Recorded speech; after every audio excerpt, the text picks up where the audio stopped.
Welcome everyone to the Church of Perpetual Life. My name is Neil Vandry. I'm your officiator tonight, and as people are streaming upstairs from downstairs coming in, I'd like to let you know a little bit about what we do and what we're about here.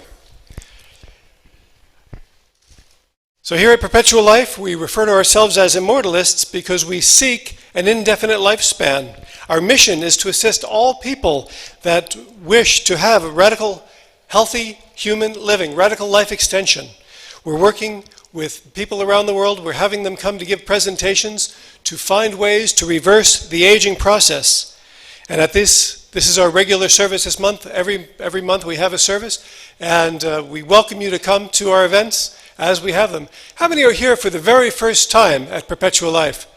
Wow, okay. So we have a lot of new people here, and I welcome you. I'm glad that you're here. How did you hear about this church? Your friends. Yes, that's the best thing. You know, your friends want you to live healthy and a long time, and that's why they're asking you to come here. And you'll be able to learn here things that are going on all over the world with age reversal. It's going to be amazing for you.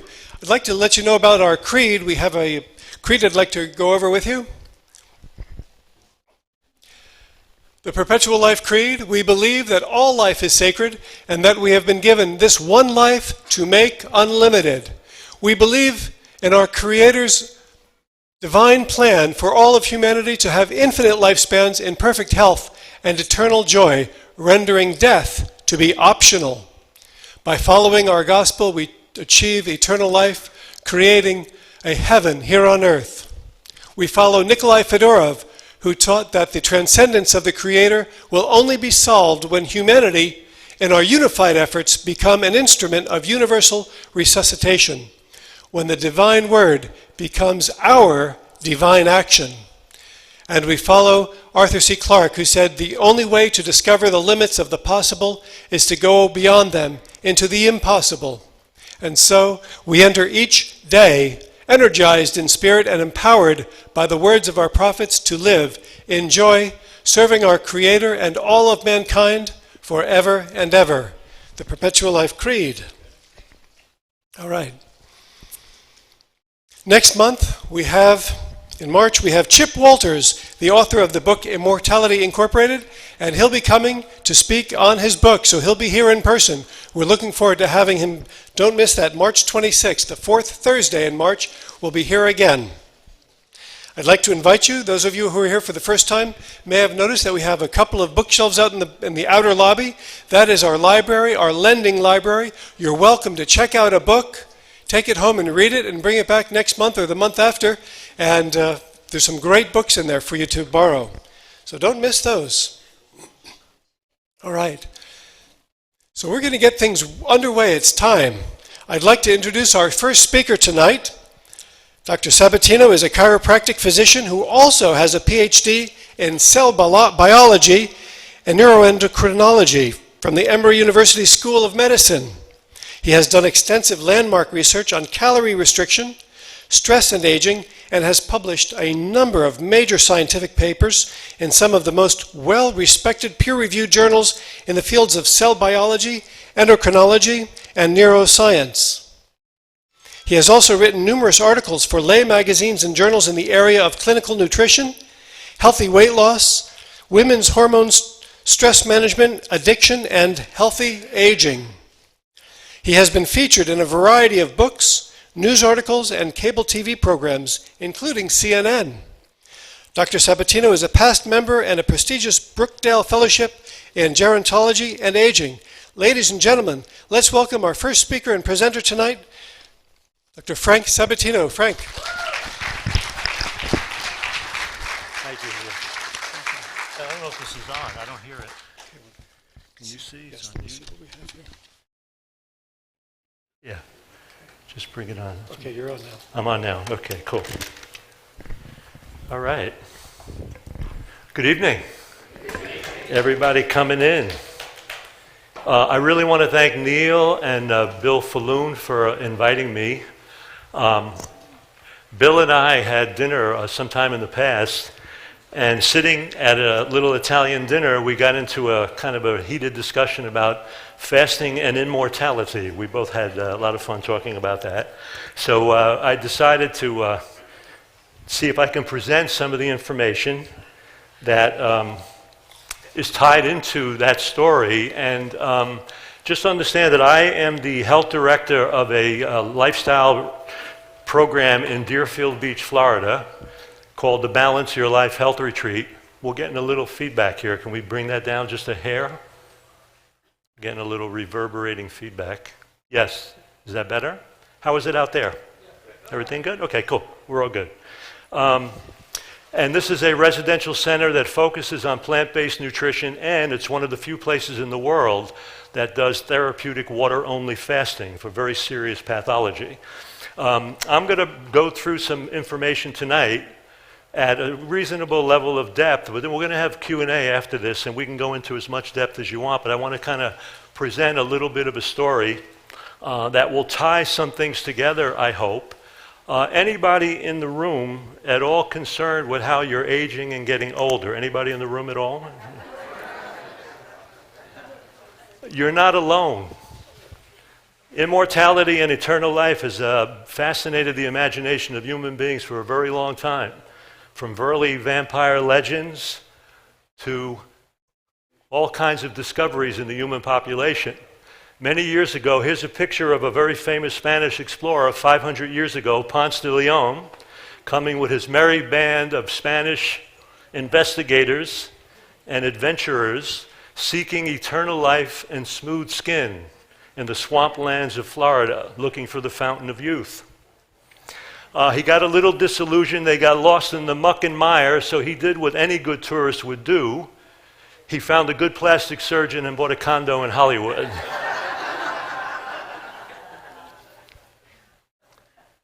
So this fascination is one that's very real and very important. Now understand that in my own experience, I was very fortunate at a certain phase in my life to be on a team, an investigative scientific team, that did a lot of the early research work on calorie restriction and aging. And I'm going to share with you tonight how we tie that together with some of the information in lifestyle that comes out of this. And we're going to kind of give you data, I'm not going to always come back and mention it, that's coming from several sources. Those early animal studies, human population studies, and observations in human populations that on this planet have the greatest longevity. And I think by looking at that and distilling that, you're going to get some interesting ideas to understand that this process of aging, age reversal, quality of life, functionality, is so dramatically within your reach that we don't need to go trucking through the muck and mire of the swamplands of Florida, because you're going to see that a lot of it is actually on your plate, and how you and I direct our attention to what we put into our body, the lifestyle habits that we create, will go a long way to improving remarkable functionality and longevity. In all the years of, and here we see a 101-year-old woman taking a leap out of a plane. I guess that was part of her bucket list. And I'm going to ask you to take a little leap with me. I'm going to go through a lot of information relatively quickly, because each piece we can go into with so much depth, and I don't want to do that. I want to give you a nice overview. In all the years of science, there has been only one really major manipulation that has really truly extended the lifespan of mammals. Many things have been looked at, but that one thing is what you see here, calorie restriction. And in these early studies, what they discovered is if they took mammals, and the early studies were done on rodents, mice, Walford did mice, we did rats, and now it's been kind of translated into many different species. But when you took these animals, these rats, and gave them an amount of food that was enough for them to run around, play, nibble, and reproduce, do all of their rat-like things, and you calculated that amount of food, and then you reduced it by 30 to 40%, what was observed was a 50% increase in longevity. That would be like you and I adding 40 years to our lives right now just by reducing calories on a routine basis. It's kind of a monumental discovery. What was also interesting about that, though, was not only did they live longer, but they had a remarkable decrease in the diseases of kidney, heart, and joints, which are very typical for mammals as they get older. So not only were they living longer by that change in calorie intake, but they were eliminating most of the major pathologies associated with aging in these animals. Now, as it turns out, that would be the equivalent of, if you look at the typical diets people eat, about 1,000 to 1,500 calories a day, women and men. So what's difficult about doing, and people have tried, doing calorie restriction studies in humans, is that we live so long. So it's very hard to do that. You get a rat that lives 2 years, you get it to live 3, it's a great study. But in humans, we have that added dimension. But what's intriguing to me is that you're going to see that there's a model of eating, which I'm going to give you the answer here now, which is plant-based eating, that actually builds in the opportunity to create what those calorie-restricted animals were creating, but by eating even more food. Because you're going to see that it's not the restriction of food that's the issue, it's the way we moderate the density of the calories that you're consuming. So in this particular case, what we observe is that the plant-based approach has 2 things about it that become very intriguing at the beginning of our talk. They have the lowest calorie density, but at the same time providing the highest nutrient density. What does that even mean? If you look at this chart, I did this very simply, we're looking at calories per pound of food, calorie density. And you'll notice if you look at fruit and non-starchy veggies, they're 100 to 400 calories a pound. That means you could eat a room full of vegetation. You could go out to lunch with your pet elephant. And it wouldn't matter because by the time you chew through those calories, you'd only be generating 100 to 400 calories. If you go down and then look at starchy veggies, potatoes, oatmeal, whole grains, beans, lentils, you see it's about 310 to 700. The World Research Council and a number of other major groups have suggested that when the diet becomes abundantly based on foods in these 2 categories, from 700 calories per pound or less, you have the greatest opportunity to reduce cancer outcome, promote most major disease pathology, and so on, while you're embracing a fair amount of food. But you'll notice as we go down this, though, bread and products, you go up 920 to 1360, sugar and all this go up here, dried cereals, chips, up to 1800. You'll notice nuts and seeds, because of their fat density, are 2400 to 3200 calories a pound. So while you can eat an unlimited amount of salad, we were going to focus on reducing the number of calories in terms of fat-containing foods. And you'll notice oils are 4,000 calories a pound. We never, or I never, recommend the use of oils in any way, shape, or form, because there is no animal in nature that isolates the pure fat from its food chain, puts it in big bottles of liquid fat that we call oil, and then douses everything with it. I grew up in an Italian household in the Bronx in New York City many moons ago, when dinosaurs roamed the earth. And coming home to my Italian household, as we entered the house, you were doused with oil. It was a religious ritual. Now, we're not saying not to eat fat. You're going to see that we need fats, but we want it in whole food form. So, for example, if you look at avocado, for example, it has a remarkable amount of fiber, remarkably beneficial fiber. But the problem is when you convert that into oil, you lose that and you concentrate calorie density. Okay? So look at this. If we go next step, if you look at eating a pound of fruit, 2 pounds of vegetable salad, a half a pound of potatoes, half a pound of beans, half a pound of rice, a couple of ounces of walnuts, almost 5 pounds of food from plant-based sources, you would be in that range of 1,000 to 1,500 calories in a day. You would be in the calorie-restricted model, eating 5 pounds of food a day. So it's not about this idea of cutting food out. So this program becomes an idea of eating well, not less. But when you take advantage of these foods, it brings us into the arena that was discovered in that calorie-restricted model that came out. So this is going to be something that we come back to, and we'll come back to this intensely. Now, you have to understand that when this longevity outcome occurred, by just reducing calories, this blew the mind of scientists, because they said, how could this simple manipulation of just reducing calorie density lead to such a remarkable extension of lifespan, such a remarkable longevity? And of course, the dance was on to try to understand what were the models involved in that. Now, if you'll notice here, and this is very important because what came out of these studies was something that became known as looking at the kind of damage that we are doing routinely. And in this statement, you'll see that it says all systems tend toward a state of lower energy or maximum disorder. This is one of the major laws of thermodynamics. Things tend to a state of chaos. Think about a room in your house, your room, how it seems that you always have to exert energy to clean it up because on its own, it looks like it just gets out of disarray, stuff is all over, clothes are all over. So we tend toward disorder.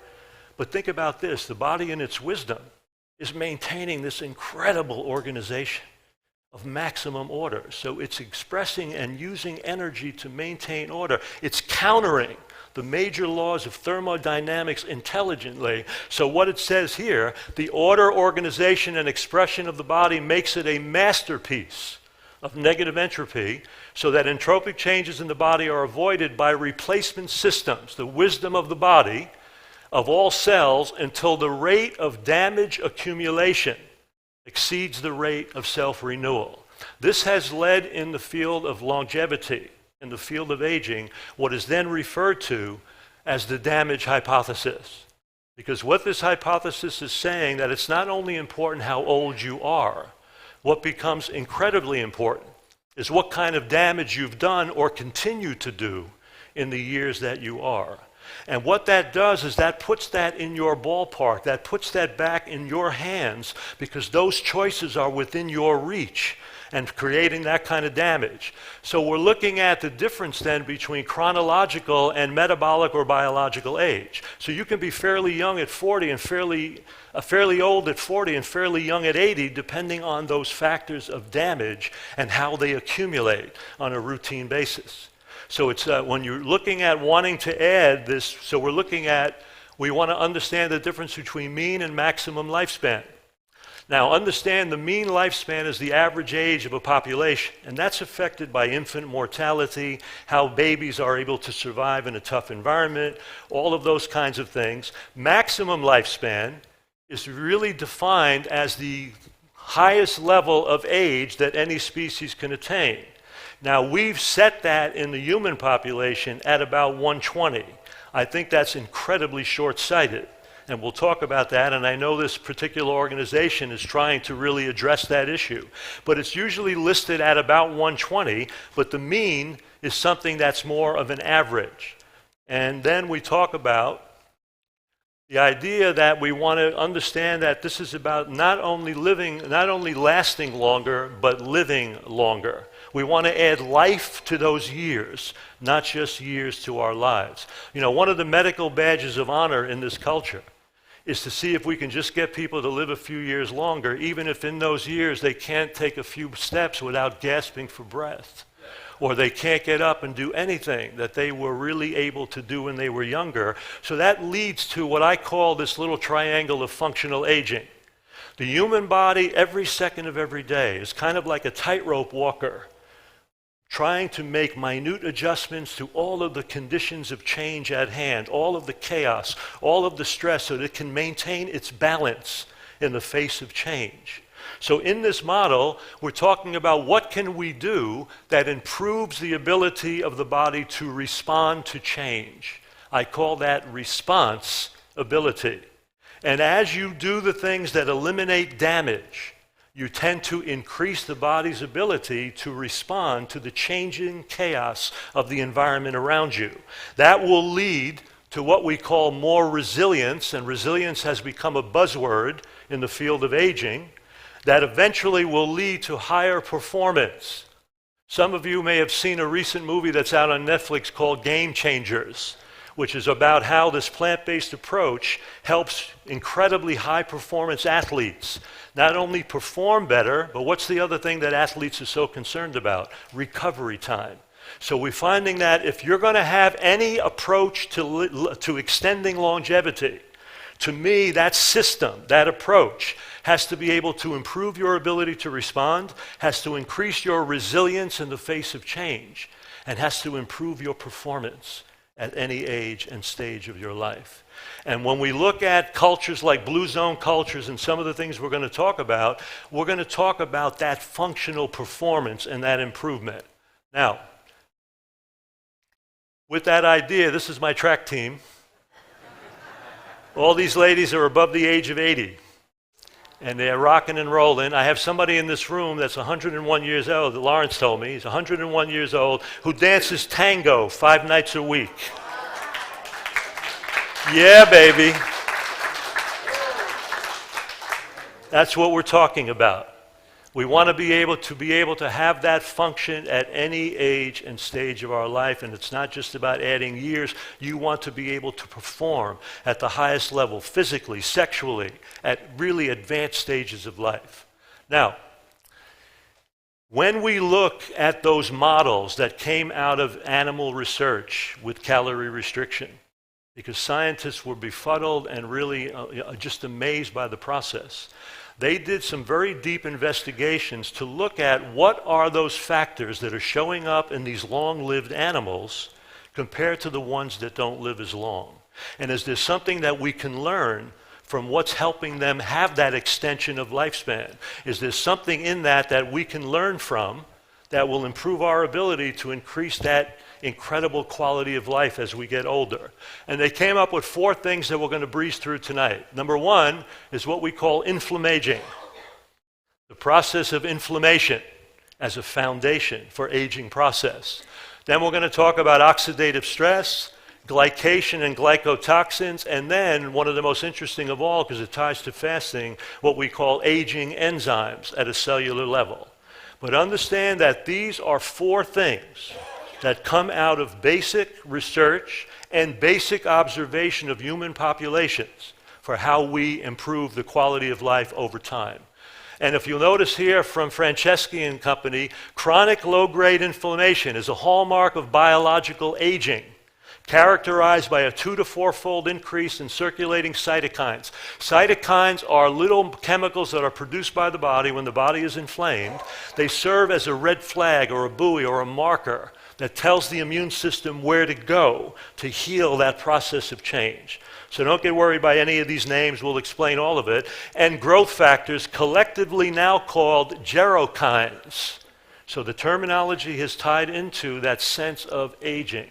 But understand that inflammation is a fundamental aging process. And what was observed was that calorie restriction basically eliminated it in those long-lived animals and populations. So what are the causes of that? Number 1, dietary excess in the United States.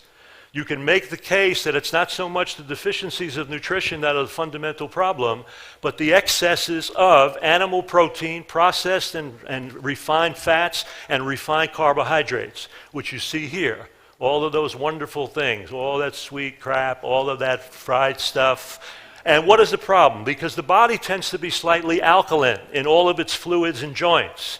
So anything that imposes this acidity, this metabolic acidosis, and especially from animal and fat foods, you're getting what we call heterocyclic amines, which show up from the amines when you're cooking poultry, fish, meat, all of that under high heat. We look at saturated fat. Oxidized cholesterol. Understand that cholesterol itself is never a problem. Even if it's high, it's not really the problem. The problem is when cholesterol is radicalized so that now it can provoke damage in the lining of blood vessels. So we call that oxidized cholesterol. And of course, the animal products are going to provide the highest amount of heterocyclic amines, saturated fat. And then there's something called neurominic acid, which is a sialic acid compound found in beef, poultry, fish, and this is a major inflammatory agent that is found primarily in the body of animals. And we talk about TMAO. When you're eating a low-fiber, high-protein, animal-based diet with a lot of saturated, refined foods, the bacteria in your body, you have trillions of bacteria that are essential for your health. They produce a compound that is called trimethylamine.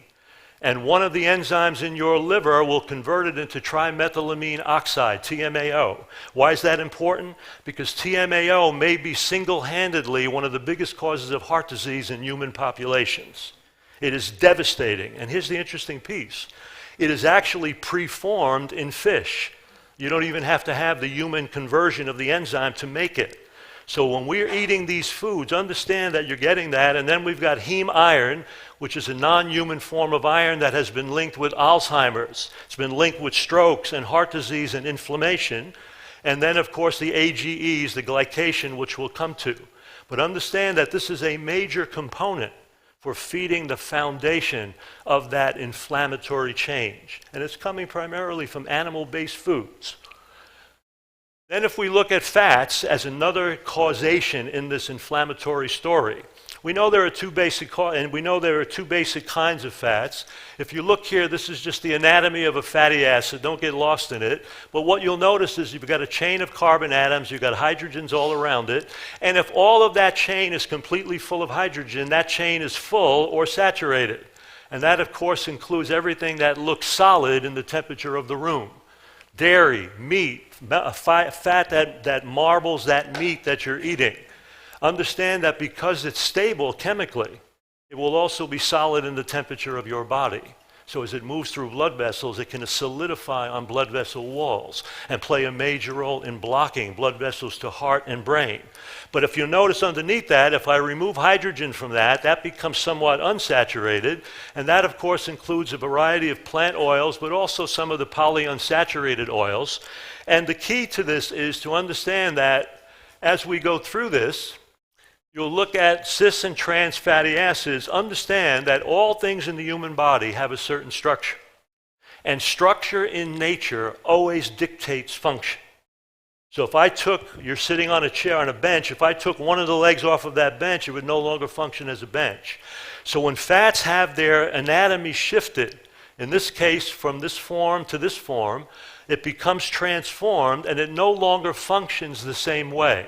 And what we've discovered is that as trans fats go up in the diet from that heating and processing, dietary trans fat, which is found in all junk foods, all fried and processed meats, dairy products and the like, they are linked dramatically with an increase in inflammation.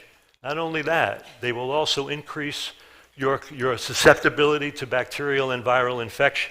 In this study of over 700 nurses, they looked at the highest level of trans fat intake in these nurses, and they discovered that as the trans fat content went up, a protein produced by your liver associated with inflammation, CRP, went up exponentially. It was a direct relationship between the consumption of this junk food, this refined food, and this remarkable aging factor of inflammatory outcome. So think about that connection with food. Now, that means the cis versus trans fats, a change in structure. Just understand that most of the fats in your cells, in the membranes of your cell, are in a very youthful, liquidy cis form, so that things can glide and slide comfortably through the membranes of those cells. But as they become transformed, they become so much more lard-like, so things will now be blocked. So as that transformation changes, you lose the fluidity of those membranes. And there will be a loss of function, and this is what's important, a fundamental cellular aging as that transformation of fat occurs. But again, it occurs when you and I are really upping that intake of bad fats, saturated fats, processed fats. So from an inflammatory standpoint. Another place is also to understand that of those fatty acids, there are two of them that are essential, meaning we can't make them. They've got to come into our diet. And those essential fats are critical for balancing the function of your nervous system and your immune system. But there's two families. One is the omega-6 family, which interestingly enough is an inflammatory pathway. Now understand something. Our immune system needs to have inflammation. Inflammation is a basic healing process. But if it becomes chronic, it outlives its usefulness. So in these essential fats, you have two pathways, one that is basically pro-inflammatory. The omega-6 are a lot of the polyunsaturated oils, especially things like corn oils and safflower oils that show themselves in so much junk food and processed food. And if you go down this family, you'll notice that it produces arachidonic acid, which is the primary fatty acid in all the membranes of all of the cells of your body, but all animal bodies. So as you're intaking a lot more increase in animal and dairy products, you're raising this arachidonic acid and driving that inflammatory pathway. So as omega-6 fatty acids become, in a sense, exaggerated because of refined processed foods and animal and dairy foods, you're driving the body's inflammatory pathway. The omega-3 component is, of course, all of the things like walnuts, deep greens, chia, hemp, flaxseed, those components, and they are involved in a non-inflammatory resolving pathway. Okay, and the bottom line here, the important thing here is we need a balance of those two things. The problem is, in the United States, we have many people taking 80% of their protein and fat from animal sources, and we've driven the population because of that in the direction of ongoing inflammatory outcome. So what we're urging is that as you begin to balance that diet with more of those whole plant foods, you're now involving yourself in the pathway that will resolve that inflammatory outcome. And right now in the United States, we're consuming a ratio of omega-6 to omega-3 fatty acids about 20 to 30 to 1. We need to get it down to 1 to 1 or 2 to 1. And so that's my Willy Wonka story for fatty acids, because that's the golden ticket. Because as you reverse that use of even your essential fats, you are going a long way to resolving the potential for inflammation at any point or time in your life, all right? Now, we talk about dysbiosis of the gut. If you look here, this is a healthy gut lining in your large bowel. And you notice this is all the bacteria that are on it, and they're producing fatty acids that create all of the smooth, healthy mucus that lines your gut, protects your gut cells from cancer, protects it against negative bacteria and toxins in the environment. But when we have components of low-fiber diets, stress, alcohol, antibiotics, and even GMO plants and herbicides, what we start to do is we start to damage that healthy lining, and we create a condition that is called dysbiosis. And when the bowel becomes dysbiotic, we now start to create leaks and holes in what is usually a very tight junction and mesh. And when that opens up, now endotoxins from bacteria, inflammatory agents can seep through, and now we will have all kinds of autoimmune inflammatory change, inflammatory stuff. And the bottom line is, understand, there's a part of your plant diet that you can't digest, and that's fiber. But guess who can digest it? That incredible bacterial population that needs it. So when people are eating a more refined diet, many times they're absorbing a lot of nutrients high up in the bowel. There's nothing left for those organisms in that lower bowel. They begin to starve. But guess what? They've got to eat just like you. And if you don't feed them, they will eat you, and they will begin to eat their way through that lining. So this dysbiosis leads to what some doctors like to call leaky gut syndrome. Just means the gut has opened up. And the bottom line is, when it does, that's a foundation for many autoimmune problems, including rheumatoid arthritis, irritable bowel diseases, on and on. Obesity itself. Yes, that's not a good look right there, is it? But understand this, what people don't realize is that fat cells are not just some inert cell that makes us maybe look less attractive cosmetically. We've come to find out now that fat cells function almost like an organ unto themselves. They are releasing a series of chemicals and hormones that program a wide range of health issues. So you'll see...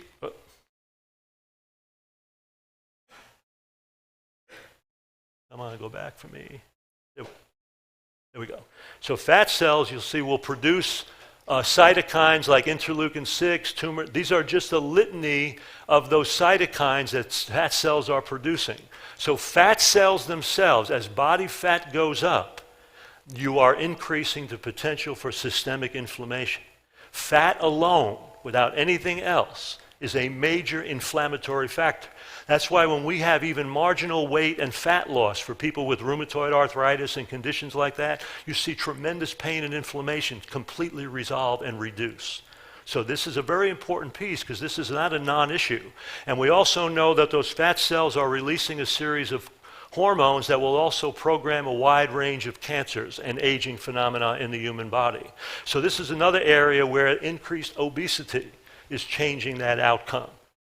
So when we look at 8 ways chronic inflammation can damage the body: memory loss, cognitive decline, increased cardiovascular risk, abnormal growth of healthy cells, compromised digestion, loss of muscle tone, weight gain, accelerated skin aging, joint pain, and loss of mobility. It is a major factor of aging and reduced longevity. Now, tied into that, so to decrease inflammation, what do we want to do? We want to eat a plant-only diet, which is more alkaline. We want to avoid high protein and even ketogenic diets, and we can talk about that in the Q&A. We want to increase omega-3 rich foods: deep greens, walnuts, whole grains, chia, flax, hemp, all of that. Decrease omega-6 rich foods, animal and dairy products, and all of the processed polyunsaturated oils. We want to maintain an omega-6 to omega-3 ratio of 2 to 1, not 10 to 30 to 1. And we want to understand that eliminating added salt, trans fats from cooked and processed oils, and refined sugar will dramatically reduce the outcome of inflammation. High sodium intake, believe it or not, high salt intake will also be a major inflammatory factor. So many times we're also advocating not only a plant-based diet, but one that is what we call non-SOS, without added salt, oil, and sugar. We can talk about that later, all right? Then we come to another second major factor in this story: oxidative stress and aging. Understand something, that in your cells, and this is a picture of a cell, you've got these beautiful energy factories that we call mitochondria.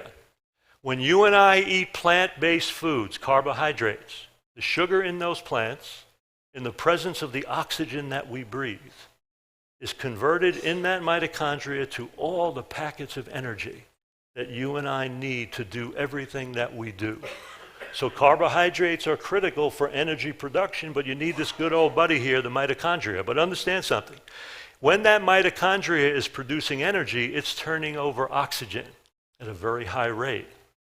But oxygen can be a very unstable element because of its basic structure. And in doing that, you can create a number of products like hydroxyl ions with a free unpaired electron, uncoupled oxygen molecules, a whole series of chemicals that will come out with free unpaired electrons. Now understand something. I don't want this to be a discussion of quantum physics, but when a cell is lacking an electron, when it has an unpaired electron, it is a very anxious, it is a very active, reactive chemical species because it's looking to find that electron to balance the free unpaired one that it has. And why? Because unpaired elements like this, like all of us, are just looking for a stable relationship. And when they find that extra oxygen, that extra electron, they will do that. But understand that the mitochondria is naturally producing these reactive oxygen species. But they also come in fried foods, in alcohol, tobacco smoke, air pollution, pesticides. So all of those things that we encounter and utilize in our lives are generating all of these reactive chemical species. But understand this, if they are not dealt with, and they need that electron, and they will look to steal it, beg it, borrow, and steal it from wherever they can find it. If they find it in your heart, they'll rip your heart apart. If they find it in your brain, they'll rip your brain apart. So that stress, which is called oxidative stress, is generated by these chemicals with a free, unpaired electron. And what do you think we're going to call any chemical that has a free, unpaired electron? A free radical. Now, free radicals are also called oxidants because they're looking to steal electrons from chemicals and body parts to balance the one that's missing its pair. And they will oxidize that, so they're also called oxidants. Why is that important? Because there are a number of free radical theories of disease and aging. These are very potent reactive chemicals linked with cancer, heart disease, many diseases. And if we're going to call those oxidants, what do you think we're going to call anything that gets rid of those oxidants? Antioxidants. Guess where we find those? In the colors of fruits and vegetables. You don't need to be a biochemist. You just need to put a rainbow on your plate. But how do these antioxidants work? Just briefly. You'll notice up here we have a healthy cell, we have a free radical that's lacking an electron. You see these two little blue dots? It's missing one here. So the free radical wants to steal that electron from a healthy cell and damage it to make itself whole. Missing an electron steals an electron from a healthy cell. So here's our happy antioxidant coming along. Here's our free radical looking to steal from this beautiful stable molecule. But guess what? Antioxidants are happy to give up the electron that that free radical needs at a very low energy level to protect the cells of your body. So let's suppose you had a free radical near some blood vessel in your heart, ready to steal an electron and destabilize the wall of that blood vessel to create damage. And let's suppose now you have vitamin E or vitamin C or some antioxidant right near it. That vitamin C will give up the electron that that free radical wants so that the heart and the organ doesn't have to, and it protects it. And it does that at a very low energy level, so it's actually a very favored reaction. And that way we keep the cells and tissues of the body stable while the antioxidants are happily satisfying the hunger of those free radicals. Now, why is that important? It's important for probably one of the most common theories of aging, which is called the lipid peroxidation theory of aging. Briefly, if you look at the membrane of cells, membranes of cells are made up of proteins and fats. But we made a point a little while ago that healthy cells have very liquidy, unsaturated fats, so things can glide through them. But that because they're unsaturated, they're also very unstable. So they're very prone to the effects of free radicals breaking down those membranes. So what you'll see here is that the lipid peroxidation will start to steal electrons from the membranes of cells. Free radicals steal electrons from the lipids and cell membranes. This creates a chain reaction that will start to cause the cells to break down. And in the process of eating very highly cooked fats and having these in the body, you create the most dangerous free radical known to man, which is the lipid peroxyl radical. And why is it so dangerous? Because it's ripping apart the membranes of cells throughout the entire body. So it can cause cancer change and devastation.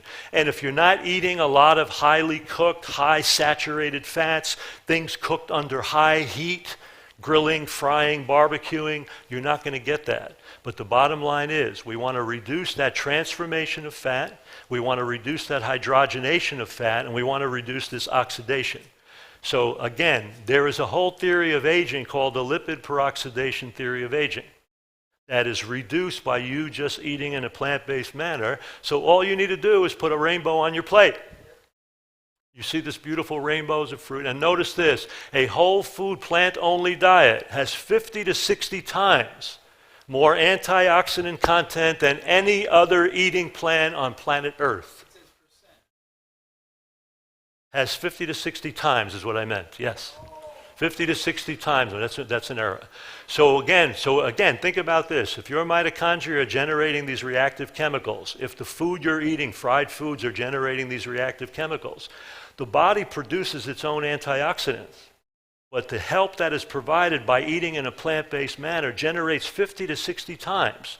And it's no wonder why the longest-lived cultures that we know of, some of the blue zone cultures on planet Earth, which are these pockets of human populations where people are living past the age of 100 functionally, the foundation of their diet is loaded with plant-based antioxidants. So I just want you to get this without making it too complicated, just understanding that you just need to put a rainbow on your plate. Think color and eat it as close to the raw state as you can. What happens when you overcook fruits and vegetables to their color? Bleaches out, you know you're losing value. What's the basic color of the cuisine in most hospitals?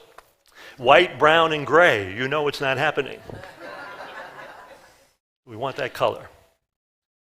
Then we come to another piece, what we call the sugaring of protein. And I was involved in this research myself for a very long time. We know that proteins are made up of chains of amino acids. But proteins are not single chains. They're very complicated molecules. So they're multiple chains of amino acids. And now imagine them being braided like a rope or the hair that you would braid. But interestingly enough, when proteins function, those chains of amino acids have to be able to vibrate at a particular frequency, like the notes of a musical scale. So for a protein to function, it's a very dynamic electromagnetic process. But when you have high sugar in the system, we call it the sugaring of protein. It starts to link and cross-link those protein strands so the proteins can't dance and play the way they need to. And when that process, we create a reaction that is called AGEs, or advanced glycation end products, the sugaring of protein. And the important point of that is that those glycated proteins will block enzyme function. They will affect many of the aging phenomena. Now, not only did we find recently that that can be generated in the body by high sugar, because the long-lived animals in animal research had much less glycation than the ones that died quicker. So we knew that it was an internal process. But now what we know is that foods that are high in fat, protein, and some sugar can generate those AGEs in your food supply. And I want you to understand this. We now know that the AGE content of foods, if you look at it, we now know that if it exceeds about 15,000 units a day, it is a primary aging phenomenon. So the AGE content goes up. And I want you to notice something. This is the AGE content of certain foods based on 100 grams, which is about 3.5 ounces. And I want you to notice something. Apples have 13 units. Remember, we're trying to stay under 15,000. If you look at cantaloupe, 20, tomato, 23. So all of the fruits, vegetables, even breads are in the range of 10 to 200. You can eat bushels full of these foods and not get into trouble. But look what happens as it goes up. Look at apples at 13 units. Look at 3.5 ounces of butter, 23,000 units. That's just for 3 ounces of butter. Parmesan cheese, almost 17,000 units. So if you had 3 ounces of cheese, you would already exceed the AGE content for one day that is already linked with risky aging and disease and inflammatory outcome. And I want you to notice this. This is my favorite because it shows up everywhere in every commercial. Look at bacon, fried bacon. 91,000 units of AGEs for a 3-ounce portion compared to 13, 20, 8. It's unbelievable. Now, even if you look at this, if you look at olives, any higher fat food is going to have a higher amount. So olives are about 1,600. Cashews raw, 6,000. So you can eat them, but that's why they're a small part of the diet. We don't want to overdo the amount of them, even from this standpoint. But I want you to notice something. If you take olives at 1,600 and you turn it into olive oil, it raises it tenfold. There's a tenfold increase in AGEs just by the processing of that plant into an oil. That's another reason why we're recommending only whole food intake and not getting lost in all of that processing. So if you're eating the plants that we're recommending, you're going to, again, build in this AGE content and understand that our advanced glycation end products aging you. We now know that they cross-link protein. There's a loss of protein function, which means your hormones and enzymes are not going to work as well. You're not going to have the regulation. Your digestive enzymes may not work. All of that may be off. You're going to see chronic systemic inflammation from these. You're going to see collagen damage in skin, lens, blood vessels, and so on. The case has been made, if you look at cataracts in the eye, it's the sugaring of lens protein that's causing that cataract. If you look at the loss of flexibility of your skin, it's the collagen being cross-linked by those sugars and proteins. So the bottom line is you're getting that cross-linking effect, and aged skin, cataract, and plaque formation, and then even the beta amyloid plaques and tangles of Alzheimer's disease are seen through the lens of this glycation phenomenon. So understand where this is coming from. The excessive use of fat and sugary rich foods, and especially in the way that they are prepared. So we want to reduce AGE foods, which means we want to reduce all the sugary, processed sugars in all of those foods, a lot of the red meats and all of that, and all of those butters and oils and all of those things that together will raise that AGE content. And we want to consume the low AG grains, legumes, vegetables, fruits. And I love this little hippie older lady too. Love those eyes. These will be the lowest AGE plant-based foods. And the way we cook these foods has an impact on the AGEs that are generated. So for example, we want to cook with a slow cooking method with less time and lower moist heat, not dry heat, frying, grilling, and broiling. AGEs can go up 100 times in the same food just by you putting it under high heat conditions. And then if you go here, you'll see that we have cook in water, broth, boiling, steaming, lightly sauteing, and poaching, not grilling, frying. So as the heat goes up, AGE production goes up with cooking method. And then we have marinade foods in acidic or citrus-based sauces, lemon, balsamic vinegar, tomato juice. They can reduce AGEs by as much as 50%, just that marination. So if you're cooking something and you marinate it before you steam it or saute it or boil it, not frying, deep frying, grilling, and all of that. So you can protect yourself from that through those cooking methods. Now, so we've talked about the glycation, we've talked about the oxidative stress, we've talked about inflammation. This is the last little piece I want to discuss. In the 1960s on the Easter Island, which is also called Rapa Nui, there was a bacterial form of antibiotic was discovered called rapamycin. Rapamycin became a very well-known antibiotic, and it is also used as a major anti-rejection drug for people getting transplants. So rapamycin was kind of an interesting finding on this island, so to speak. But what they also discovered in trying to understand how rapamycin works was that animals that were exposed to it were living on average 25% longer than animals that were not exposed to it. So it seemed to have some impact on longevity, and what it led was to the discovery of an enzyme pathway in a cell that is tied into what is called the target of rapamycin. This is a particular enzyme in your cells that is linked with where rapamycin goes to attach. Here's the important point. This target of rapamycin is tied in directly to aging in cellular tissue.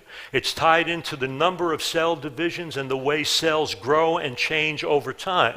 So when you are giving your cells sugar, amino acids, insulin growth factors, various growth factors, there are two complements of this enzyme, but the active complement is mTOR, mammalian target of rapamycin. And what this does is it fosters incredible growth and aging of cells the more nutrients are put in. So what happened is when animals are put into a mode of calorie restriction or even fasting, it down-regulates this enzyme, and it can actually shift into a process called autophagy. But what we now know is that mTOR is a major regulator of aging.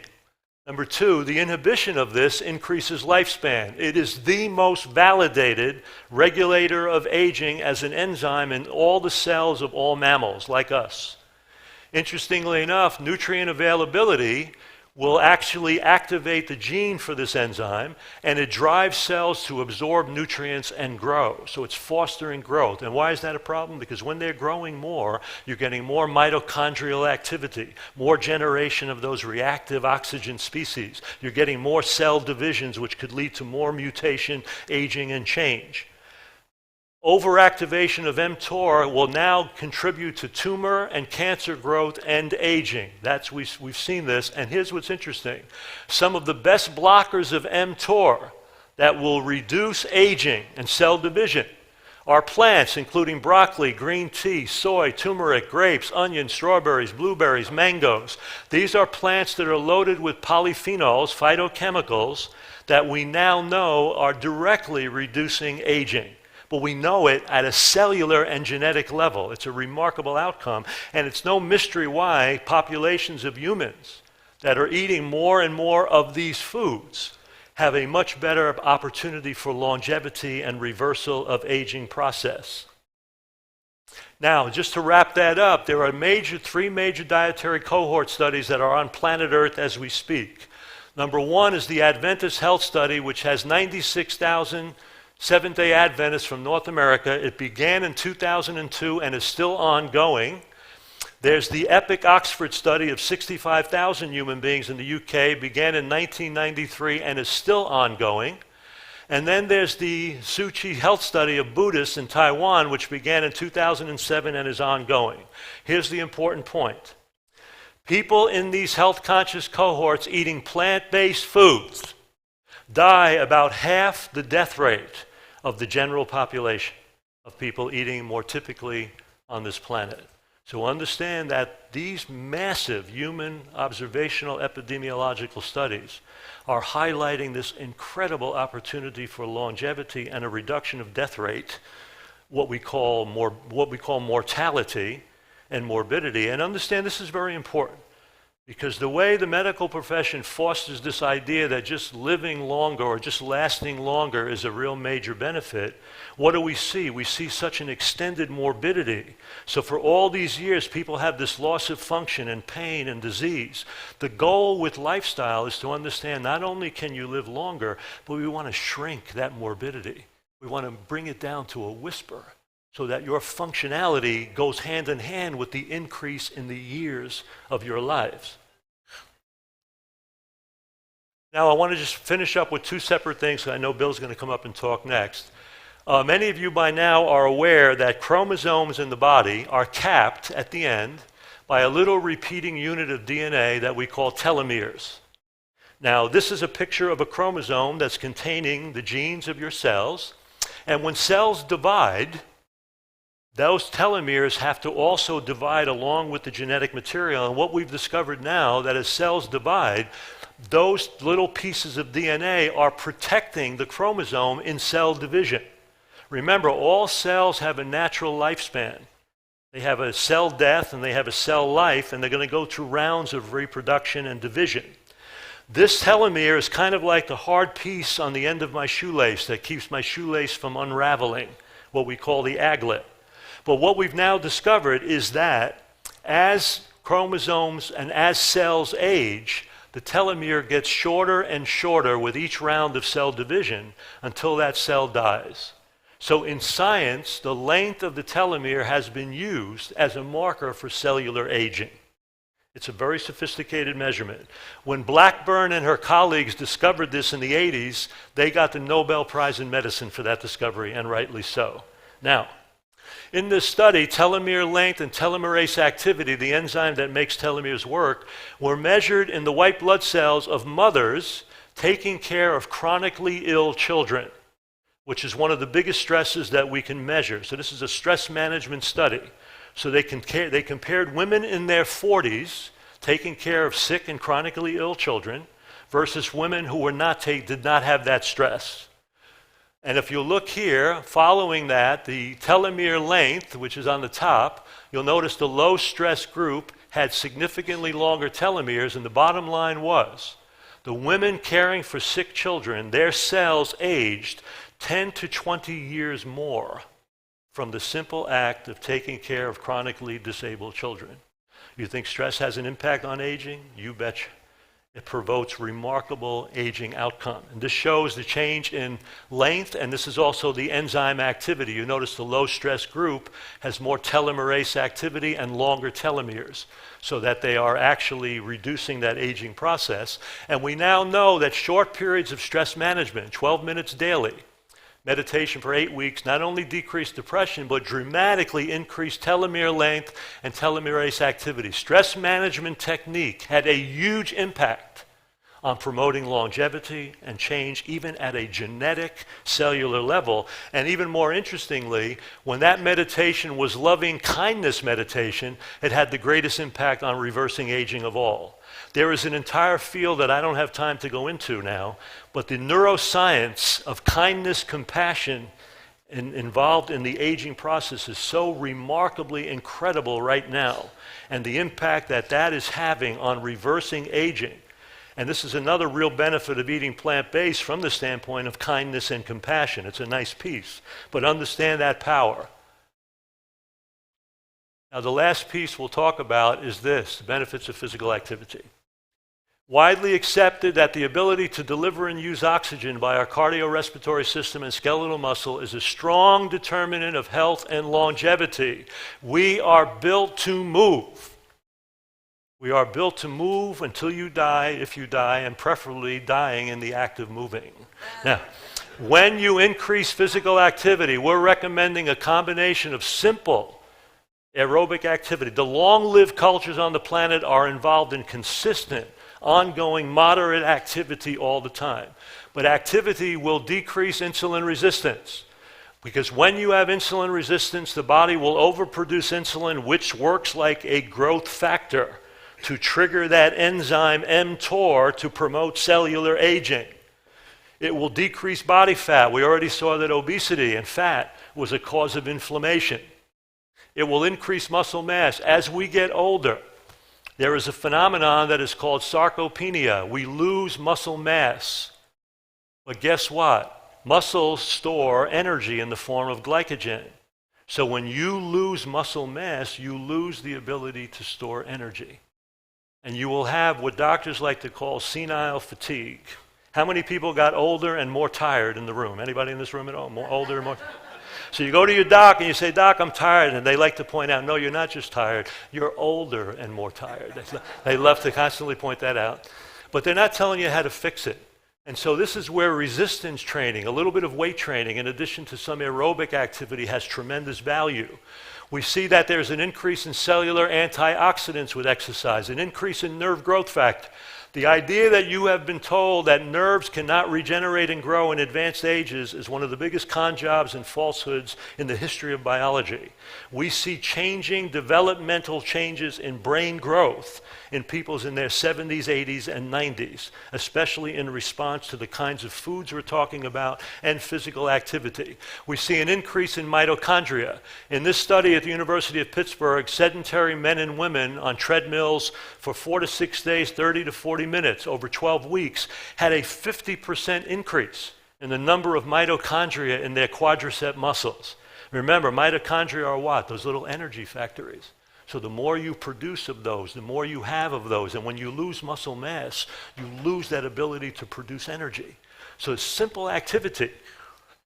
And then, of course, telomere length also goes up remarkably in response to physical activity.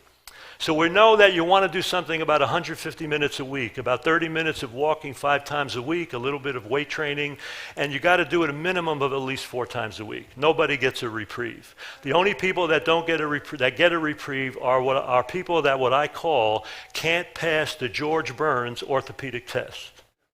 Everybody remember George Burns, the comedian with the big cigar? George lived, when George was 100 years of age, a reporter, because I know the guy that talked to this reporter, asked him, "What do your doctors think about your longevity?" And without skipping a beat, he said, "All my doctors are dead." Here's the George Burns orthopedic test.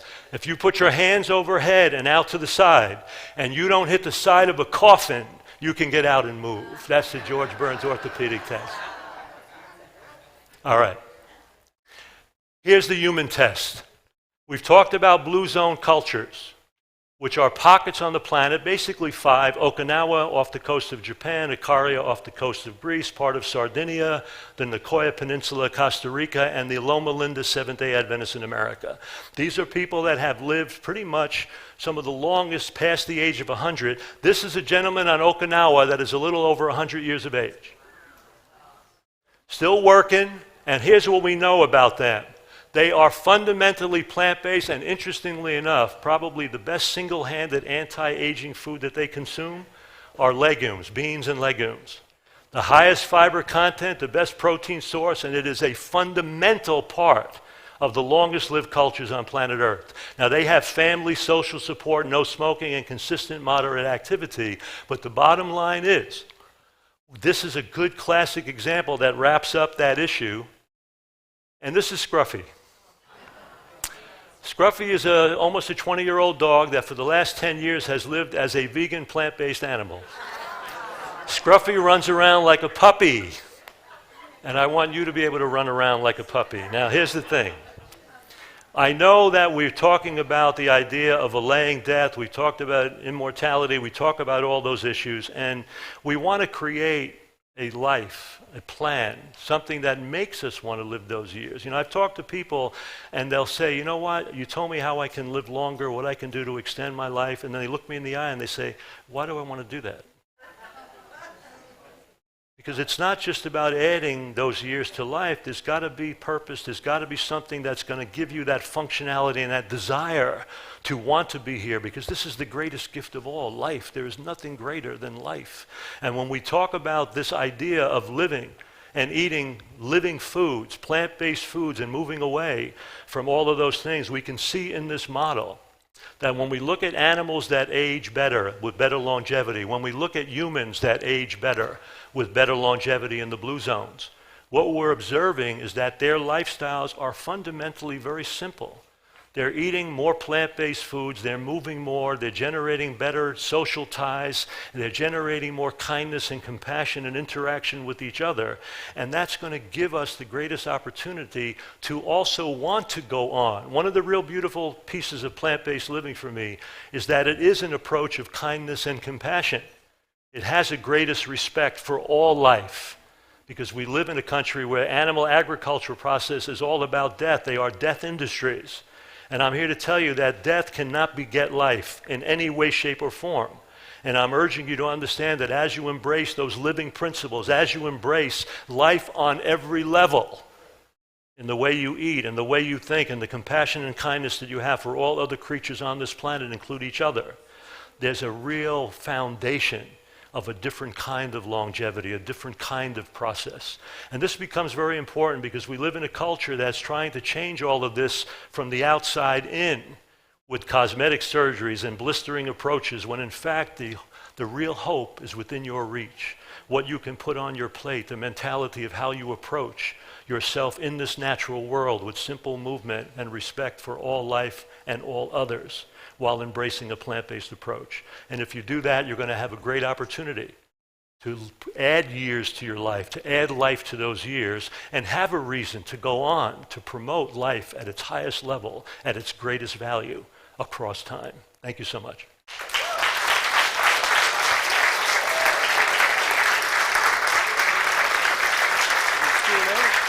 Yeah.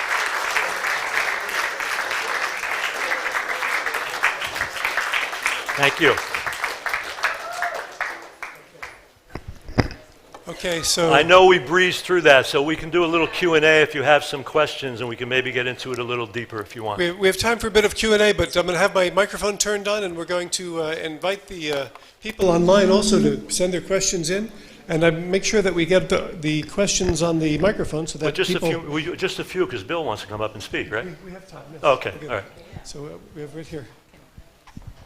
Frank, can you Yes. test for the amount of mitochondria if you're increasing? They do it in scientific studies. It can be done. It's just like the telomeres. Don't do this at home. It's very sophisticated measurements, you know. But you can tell by the increase in muscle mass. So if you're working out and you're getting an increase in muscle mass, that's what's happening. So you don't need to really go through that sophistication, really. Just by seeing how that's changing, you can see that's happening.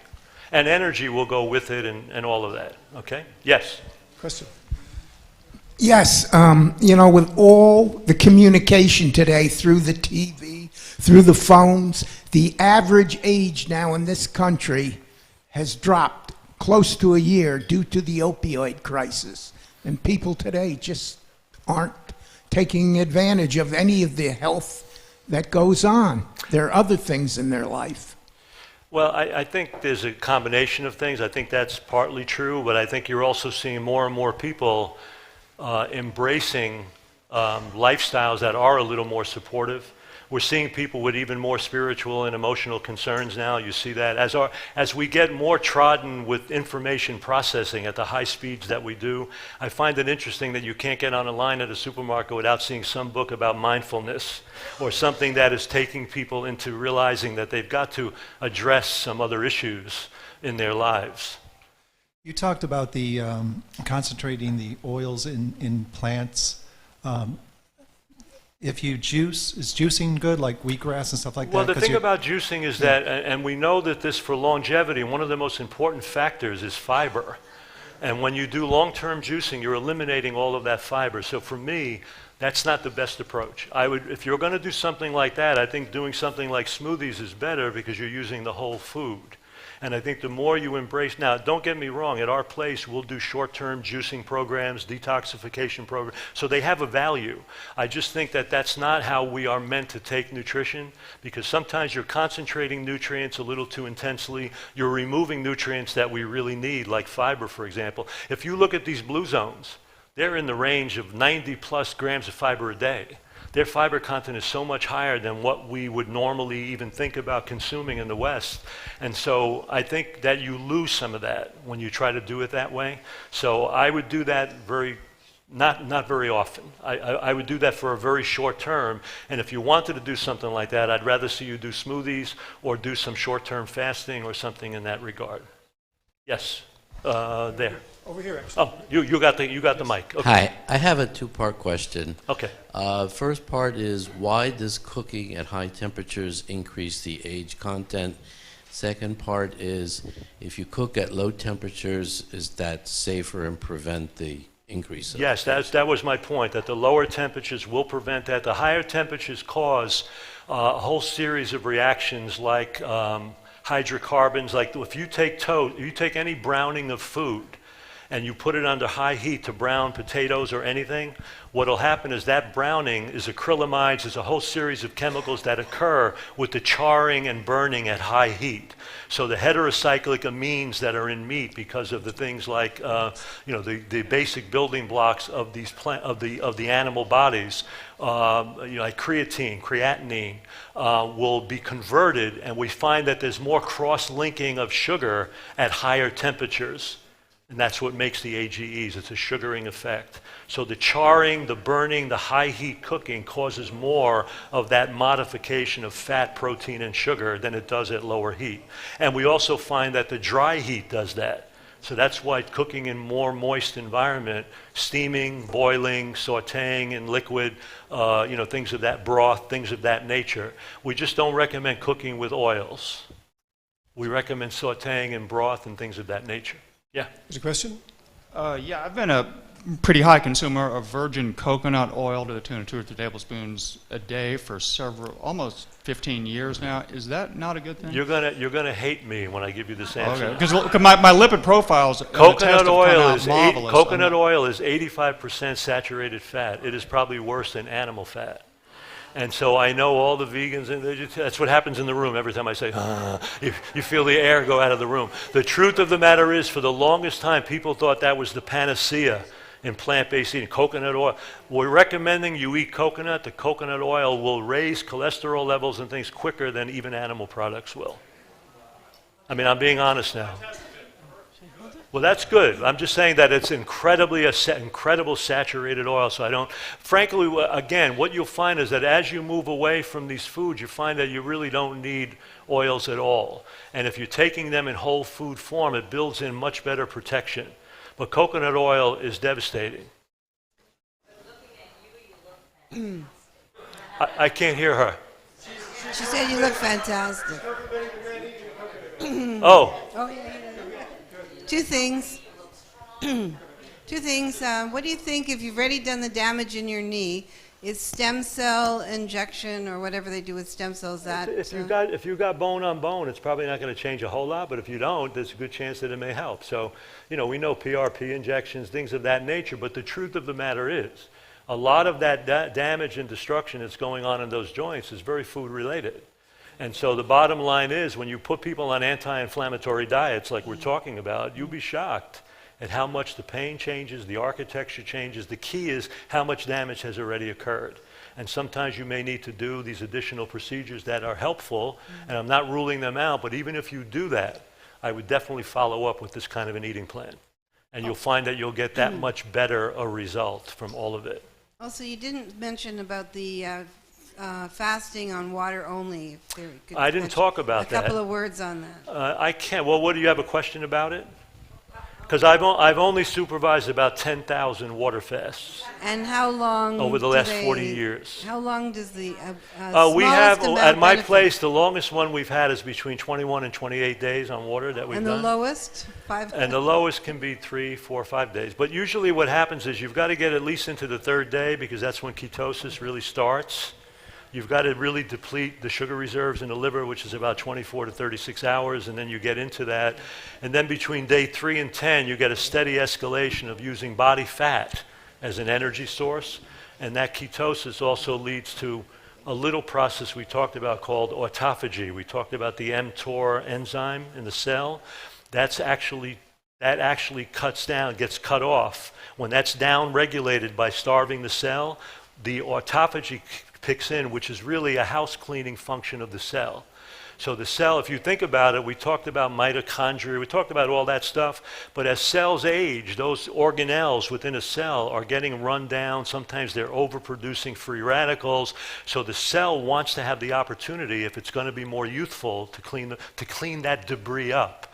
So autophagy is just a pathway for how the cells do house cleaning. And they will take worn out proteins and broken down bacteria, and they'll take worn out mitochondria, and they'll convert it into living tissue. It's almost like, imagine if you had broken down cells, broken down wood and nails in the corner, and from that you could build the Taj Mahal. That's what autophagy is. And when that was discovered, it was a monumental discovery, and it is the primary reason why in fasts we see tumors shrink, we see growths change, we see a lot of those kinds of pathological things shift.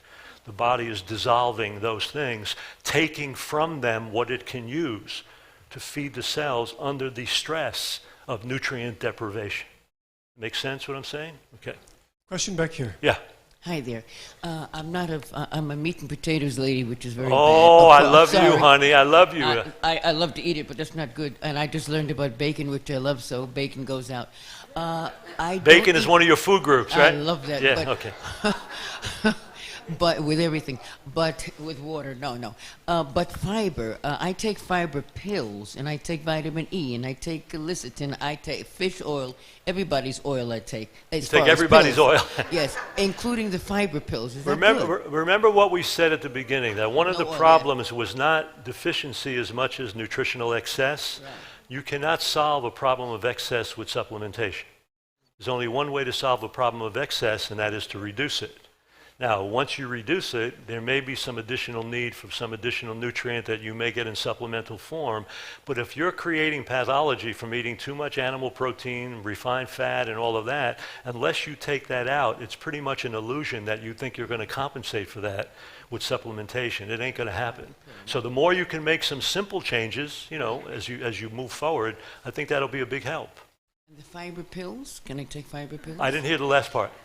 Fiber pills? Can I fiber take that? Pills? Yes. Why would you do that? Just eat the foods that we're talking. They're loaded with fiber. Why go through the process of trying to find a pill with fiber when you can eat fruits, vegetables, complex starches that are loaded with fiber? Frank, is there any place in the exercise routine where something like electromuscular stimulation can play a part? Yeah, you can do that. I still think we're just meant to move. And we find that the more, you've got fingers and hands where we're meant to run and climb and jump. And I think when you do that, it's not only getting the muscle contraction, but when you think about all of the chemical changes that go on in body and brain in response to physical movement, I don't believe you can get all of that with electromuscular stimulation. Even the antidepressant qualities and all of those things that are being affected by general movement. We become, sedentary behavior in risk has become the new smoking. We are meant to move, and with all the screen time that people have, they're sitting in front of screens sometimes 4 to 6 hours a day. So we've got to cut screen time down. We've got to get up and move. And I will tell you that nothing will age a body like sedentary behavior. So movement is such a critical piece for who we are as human beings, in my opinion. Yes. We have a question. Oh wait, back he's here. got the. Yeah, I keep pointing at people. You got the mic. I'll be back in a minute. Yes, we're going to try to get as many as we can, Jerry. Yes. Let's say the doctor told you, Jerry, your cholesterol is off the charts. Oh, okay. What would you do as far as to try and, would you start fasting? Would you just... Well, we've seen that when you get into an eating plan, as I described, within the space of a few months, there's about a 30 to 40% drop in cholesterol pretty quickly. So I would go with the whole food plant-based approach first. Because understand that cholesterol is being overproduced by your liver many times in response to vascular damage that the body needs to heal.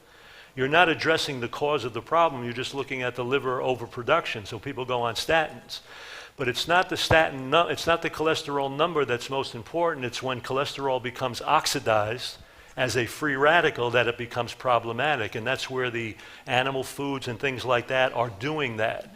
So the bottom line here is, remember, with all due respect to physicians of all kinds, most modern day physicians have become disease managers, not health promoters. Simple question, anybody in the room on high blood pressure medication? Just raise your hand if you are. You go into your doc, he puts you on high blood pressure medication. If you ask him, how long am I going to take it, doc? What does he say? For life. Because he knows you're not going to get well. You're not going to get well. He's going to manage that. I'm here to tell you that most of those problems, with exception, are not only preventable, but they're reversible. But you've got to take the effort to put in play. And many times they'll also give you the next phrase, which my good friend Dr. Michael Clapper likes to use in his lectures, etiology unknown. The cause is unknown. The cause is known. The cause is everything we just talked about. That's the cause. And so as you make those changes, you're going to find that blood pressure lowers, blood sugar lowers, this changes, cholesterol levels lower, and then you can at least see on that background, do I really need to add some medication? Am I still at some risk? At least then you're in a position of looking at it in a much more beneficial way, in a much more balanced way, and I still think that's in your best interest. A good part of people with high blood pressure have what we call essential hypertension. It's fixable by lifestyle change. Low sodium, more movement, stress management, these kind of foods. You have people with malignant hypertension that may need to be treated. They may have a tumor on the adrenal gland or the kidney. So there's things that, you got to look at the whole picture. But I'm here to tell you that much of what is medicated should not be medicated. Yes. Now, I know there's so many people with questions. We only have time for a few more. I'm going to go here. A couple more, because Bill's got to come up and do his spiel.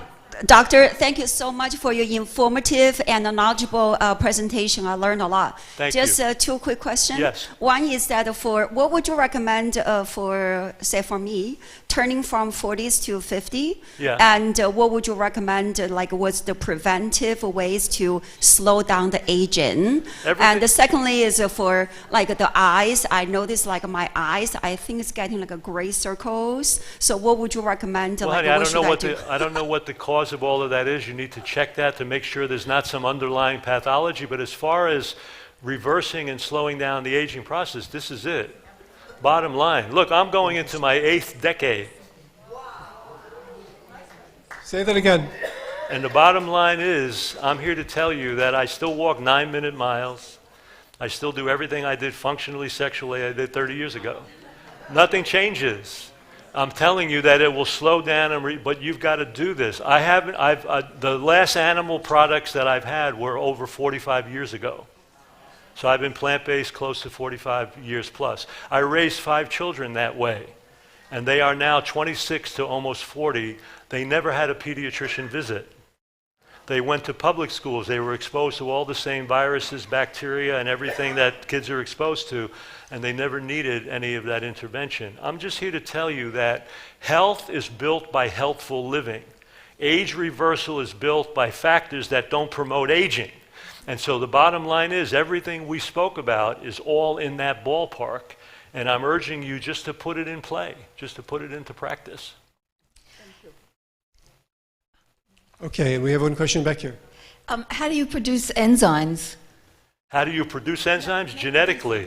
I mean, how do you, enzymes are proteins that are produced by your genetic code. So the body's producing the enzymes that you need all the time. You just need to provide the raw materials in nutrition, amino acids and things, because enzymes are proteins. But that's a genetic production. That's being defined by your genetic blueprint. A lot of those things, enzymes, proteins, hormones, so on and so forth. But no special food? No, the food is going to provide the raw material that the body will use to construct those proteins. So you need the food, but the actual blueprint of what you're producing is a genetic construct. There's a question from Judith. What about fear of change? I want to do this. I want to eat the plant-based, and I've done it, and back and forth. Okay, and you done the danced circle. around it, okay. But I'm afraid to do it on my own, but the cost of having somebody counsel you all the way is maybe prohibitive. Well, so, you know, there's so many resources now that are even online that are for free. Like if you look at Michael Greger's site, nutritionfacts.org, or you look at many of the videos and things that are out there, there's so much instructional material that can take you from point A to point B slowly. Because you're not going to maybe change in a quantum leap, but you can make small changes consistently. I have done vegan, I have done the all plant-based, but because of the conditions I already have, and the medication I'm already on, Well, honey, there's something that would have to be in a consultation kind of a situation. You would have to look at all of that. So I would urge you to maybe find somebody who lives and practices this way and see if they can give you some insight, and then do it piece by piece, slowly but surely. If you're on meds, you're going to have to work with your docs. You're going to have to look at what you're taking it for. You don't want to put yourself at risk. So the key is, how do you do that in a way that's going to be in your best interest? I have a question on the front row. Yes, Doc. Hey, you did a great job. Thank you. Appreciate it. Thank you. My diet is about 95% fruit, but when I go out to a restaurant, I often get a salad. Okay. It seems like if I get a side order of potatoes or broccoli or asparagus, it's covered in oil. But unfortunately, my salad is a salad dressing with oil on it. What do you eat when you go out? What do you? Maybe two questions. How much damage does that salad do for me? When does it take 1 day, 2 days for me to heal from it? Well, and if you go out to a restaurant, what would you It's kind do? of intriguing. When you have a high-fat meal with oils like that, if you look and take a blood sample within an hour or two, it's already opaque. There's already an absorption of that into blood, and the velocity of blood cells is already slowed down, so it happens pretty quickly. But the fact that you're eating the way you do, there's going to be a recovery from that. See, most people, what will happen is that'll occur, and then it's just meal in and meal out, the same stuff, and so it's just devastation all the way across the board. But I find that in many restaurants now, you can address those things, because the consumer demand is such that when I go out and eat, I'll tell them I don't want oil, I want something lightly steamed, or I want something and I find that they're very apt to do it if you're just asking in a really nice way. So you don't have to feel compelled to have those additives like oils and so on if you really don't want it, but you got to ask. And many places will be happy to kind of do that. Again, a lot of ethnic restaurants are a good way to go, but again, they'll have some salt and oil, but sometimes you can address that. But in transition, you can use those, because think about it, many ethnic cultures have been preparing plant-based foods for centuries. So why reinvent the wheel? You can take advantage of some of these incredible cuisines, but you have to address the fact that they may use a little bit of oil, a little bit of salt. But that's what I would do, just address it. But your diet sounds fabulous, sounds great. Yes? You mentioned about medical doctors, and I'm one of them. Well, you're one of which ones? Because there's a lot of great ones, too. Yeah. Thank you. Thank you. The reason is that because we in the medical profession, if you come to see us and you have high blood pressure or diabetes or arthritis or asthma or Alzheimer or whatever, we don't treat the disease, we treat the symptoms. And You take the same drugs, is that what you say? What did he say? You're taking the same drugs? Is that what he said? Symptoms. Oh, you see the symptoms. The Okay. symptoms. You're treating the symptom. I know. That's why I'm Right. trying to get you to treat the cause. And then you come to see us today and we treat your high blood pressure. In 10 years from now, you come to see us and we treat you with the last medicine for treating high blood pressure. It's always the best. It's always the most expensive. And so happen in 20, 30 years from now. Because we cure almost nothing. We don't treat the disease, we treat the symptoms. And But that's something that you have to address in education. Here's the issue. Here's one of my issues. First of all, right now there is a plantrition project that are thousands of medical physicians that are going into plant-based counseling and so on. It's called the Plantrition Project.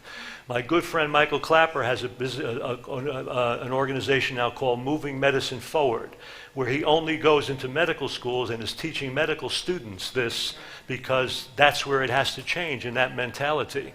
Too often my experience with docs that are not doing that, because I know a lot of incredible plant-based physicians, but when they're not, they will often make the decision for you that you're not going to comply. They may know that certain lifestyle factors may have some value, but they don't believe that you're going to do it, the patient. So instead of educating you and giving you that choice or option, they make the decision that you're not going to comply and they will medicate the symptoms. So I'm here to tell you that as a physician, you have an opportunity to be what you should be, which is a teacher and health counselor and health promoter, not just a disease manager. And I think you can ease that into your practice more and more, because many doctors are. And I'm not saying that it's easy when you've run a practice a certain way for a lot of years, because your patients come to expect that you're going to give them medication and you're going to give them some of those things. But I'm urging you to take a little stand in doing that a little bit more that way. Okay, thank you. Okay. I think that I have told a lot of my friends that the biggest problem for the medical profession is that we don't know what we don't know. That's true for all of us, by the way. That's not just medicine. It's very good what he said. I would like to know what you think about the air fryer. Yeah, that's a great question, because I've labored with that, because that is high heat. And I don't have enough information on the impact on AGEs with that. Now, because it's without oil, I like it better, but there's still that question of the high heat. Will that be affecting AGE production? And that I don't know right now. And I'm trying to investigate that a little bit more myself, because that's become such a popular item now.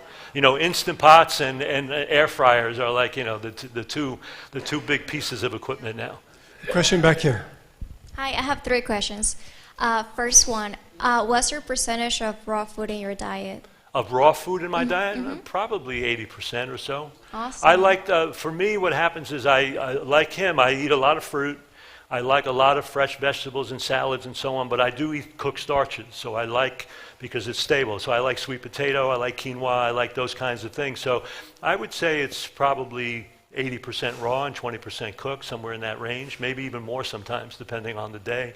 When we get into summer months and it's warmer, I'm eating a lot more fresh fruit, raw salad, so it's probably more in those warmer climate times.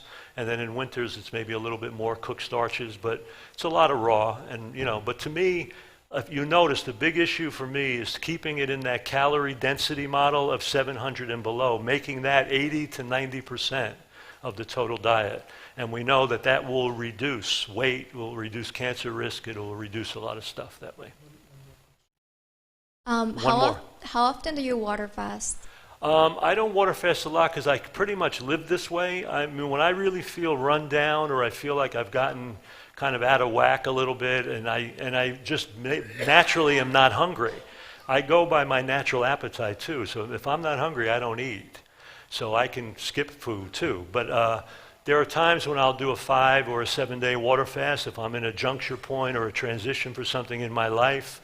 But I don't do it routinely a lot anymore because fasting is a tool. It's not a biological requirement. What we're talking about are the biological requirements. So the more you do this, the less you have to fast.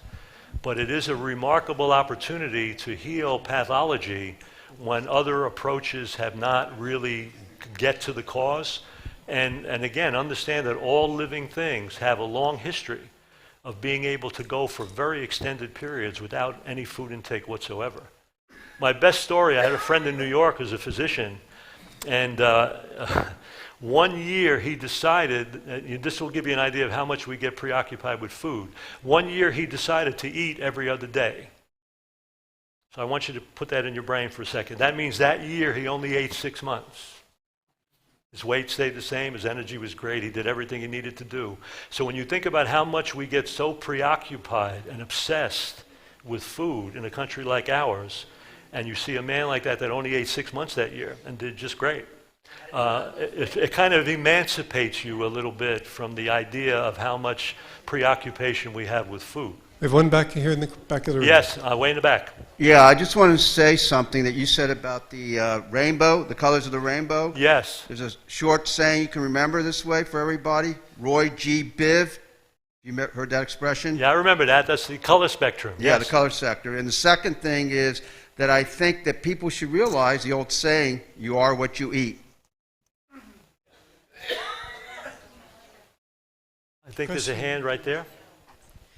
Yes, I've heard that slow cooking, overdoing it, is not good. What about slow cooking and not overcooking?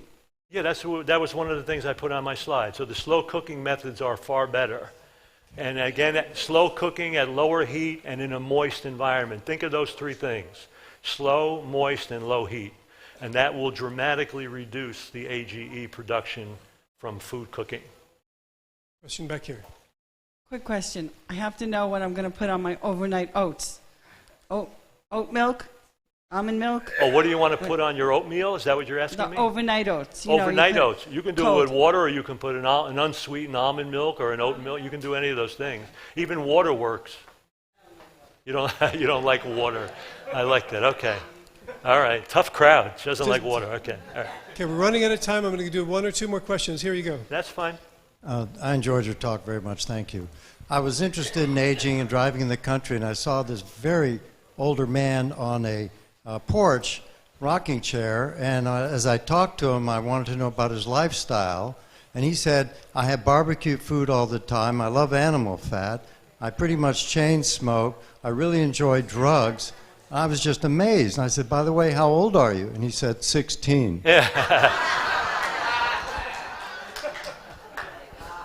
You set me up. I was ready for that. All right.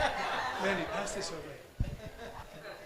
My question you partially answered. Okay, I came in a little late, but I eat the colors of the rainbow. I steam my vegetables in all colors. I took pictures of them, put them on Facebook recently. The question is, I also eat a salad as well with lots of different things, and I even throw in some That's part of the rainbow too, yeah. Walnuts, but I had been using extra virgin olive oil and some lemon or some balsamic vinegar. Now you're saying I should just delete the extra virgin olive oil and That's what I'm saying, yeah. And eat put the lemon, squeeze the lemon on Put it. lemon. Balsamic. Lemon. Remember, lemon on greens will really promote iron absorption from those greens. There's a lot of benefits by doing that. So I think it's a better way. You know, look, let me tell you something. Growing up the way I did, I mean, oil was such a huge part of my life in an Italian household, trust me. And so I'm not saying that that is an easy transition because we look at it a certain way, but you'll find that once you get into eating oil-containing foods, for example, if we make a dressing, I won't use oil, but I'll use walnuts in a high-speed blender. So walnuts with cucumbers, it will make a most incredible dressing. It's got oil. We're just not adding it in oil form. Right. And so the bottom line is we're not telling you not to eat food that contains fat, but I'm urging you to eat it so that those foods are coming in with all the other nutrients, not just the isolation of the fat. I put balsamic vinegar with that. That's olive fine. oil It's all good. And throw in some walnuts on That's top of beautiful. my salad. Love it. And my oatmeal has. I'm coming to your house. That's beautiful. Yeah. Okay. And can I put my oatmeal with walnuts, berries, and chia seeds? You're on it. What do you want me to say? You're on it. Am I on it? Okay. You're on it. You know, so many people have so many questions, and it's been such a great presentation. But Bill's got to come up. It's Bill's yes, time. that's right. But I would like to point out that Dr. Frank will be downstairs tonight, that you might be able to meet with him and get with him. And if you don't, email me your questions, and I'll send them over to Dr. Frank Sabatino so that maybe he can get back with you on those, okay? If you go to Dr. Sabatino at balanceforlife.com, that's a email address for the business that I'm connected to, and you can always reach me there if you have a question or whatever, okay? Thank you guys so much, really. Ladies and gentlemen.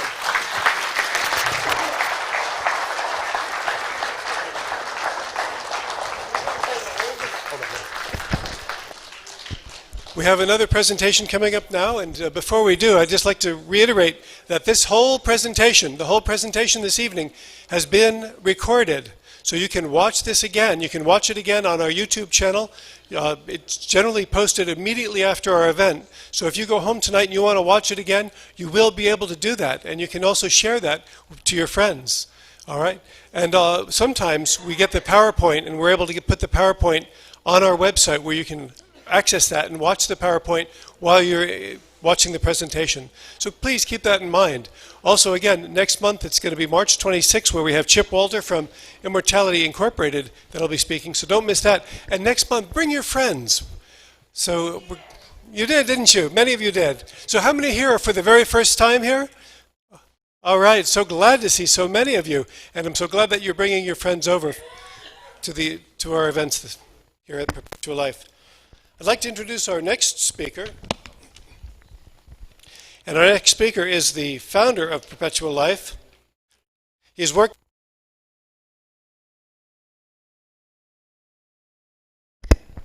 He's worked his entire life pioneering approaches for preventing and treating the diseases of aging, is constantly on the cutting edge of medical technologies, and is the founder here of the Church of Perpetual Life.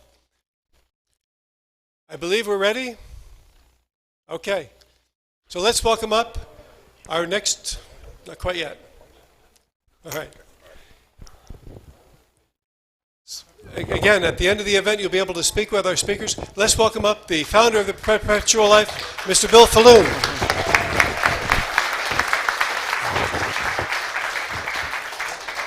I hope this microphone works. Took a little while to get it hooked up. In case anyone's been living under a bridge for the last 15 or 20 years, you may have heard some talk about a health care cost crisis. In fact, it seems like every politician thinks they know a solution to the current healthcare cost crisis. Well, guess what? Over the last hour, you've just seen the solution. Right there. Can you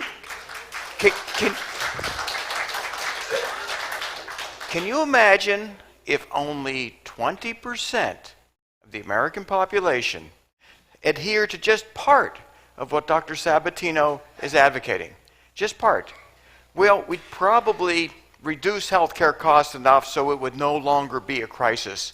And then those 80%, looking at those 20%, realizing, wow, they don't get sick. We would gradually see the percent of people living healthy and not needing as much expensive health care diminish to the point we would not have this as a major issue. Now, what I'm going to talk about now is an adjunct to what Dr. Sabatino does at his clinic, where he'll do long 21-day water fast, 7-day water fast, intermittent fasting. This is an adjunct to what he is already doing. And this was published, great news, in the New England Journal of Medicine 2 months ago. And for those who don't know all about me, I was told around the age of 11 or 12 that I was supposed to die. And I said, no way. I'm going to figure out a way around it. And that motivated me to read newspaper articles about what's good for you, what's bad for you. And then I started reading medical journals. I've read thousands and thousands of peer-reviewed, published scientific studies.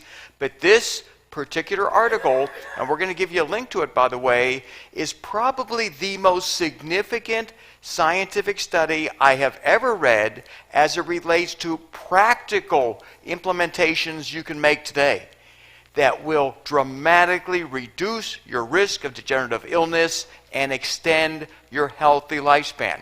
We're talking about intermittent fasting. 2 ways to do it. You can go 14 to 20 hours most days without eating, and then for those 6 to 8 hours you are eating, that's the time for you to put the calories in your body. Or you can do 2 days a week of fasting, and then 5 days a week of trying to eat healthy. And the evidence that substantiates the benefits of adding time in between your eating is so substantial that it could literally eliminate 80, 90% of the drugs that are being prescribed out there. Because doctors come in, or you come in there with high blood pressure, cholesterol, triglyceride issues. Doctors, of course, prescribe drugs. But the medical community was enlightened 2 months ago that you could avoid virtually all of those medications simply by extending the period of time between when you eat. And what I do is I'll finish my last meal at, let's say, 2 or 3 a.m. Not the best time to eat, but that's when I do my eating. And then I won't eat again until maybe 9 o'clock the next day. So I'll go anywhere between 14 and 20 hours most days without eating anything. And I'll tell you what, after a while you start feeling really good. And then you condense the time you eat into a 6 to 8 hour period. And what the study showed, and this is a 10-page report, we're going to give you a direct link to it, by the way, so that you can go home and read these 10 incredible pages, that if you can fast for between 16 and 20 hours most days, you're going to live longer and you're going to dramatically decrease your risk of cancer and virtually every other degenerative illness. This is so well substantiated in so many published studies. when they do it in animal models. And the early calorie restriction studies that Dr. Sabatino was talking about, what was interesting is, well, they underfed these animals. But what the animals did is when they gained access to food, they ate it all right away. So they were essentially intermittently fasting in addition to eating a lower calorie diet. And in response to that, all of these benefits occurred in the animal model in response to both intermittent fasting and the calorie restriction what was going on. Now, in humans, because they've done human studies on this, when you extend the period of time in the day in which you do not consume calories, because again, as Dr. Sabatino was talking about, we weren't meant to eat 3 large meals every single day and snack in between those 3 large meals every single day. That's not what we were meant to do. And that's what we're doing today, because food is abundant. It's gotten cheap. At least the garbage food is very inexpensive. So people are eating it and they're encountering a whole lot of problems. But if you engage in intermittent fasting, you can probably cheat a little bit if you want to and still derive these kinds of benefits, systemic benefits for your overall health. And the evidence is so consistent that medical doctors who bothered to read that report in their own journal, December 26, 2019, New England Journal of Medicine, that in response to intermittent fasting, you get a systemic improvement in overall health.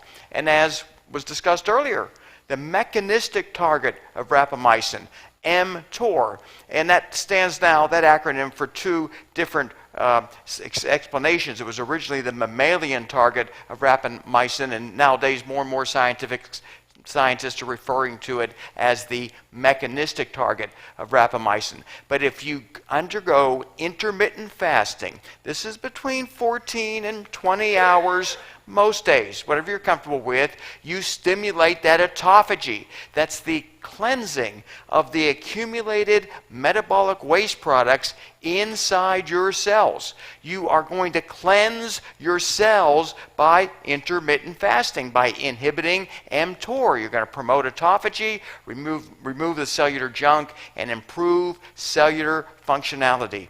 And the most impressive study, and there are hundreds of them out there, you understand, the most impressive one was that when young rats were put on an intermittent fasting diet, well, their lifespan increased by 80%.